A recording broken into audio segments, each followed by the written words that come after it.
ఒక డాక్యుమెంటరీ చూస్తూ ఉన్నాను.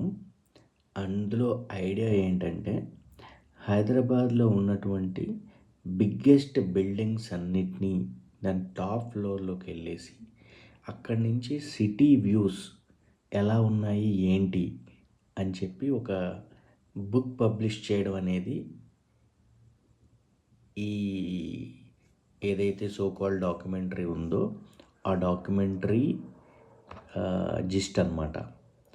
సో, ఇట్లాంటిది ఒక మంచి మూవీ గనక ప్లాన్ చేస్తే ఎలా ఉంటది? అన్నీ కూడా హై రైజ్ బిల్డింగ్స్ టాప్ ఫ్లోర్‌లోకెళ్ళి జనరల్‌గా రియల్ ఎస్టేట్ ఏజెంట్స్ ఇది ద బెస్ట్ వ్యూస్ అని చెప్పి సోది చెప్తా ఉంటారనమాట. సోది కాదు, నిజం కూడా అయ్యుండొచ్చు. బట్ ఇది మూవీ తీస్తే ఎలా ఉంటుంది?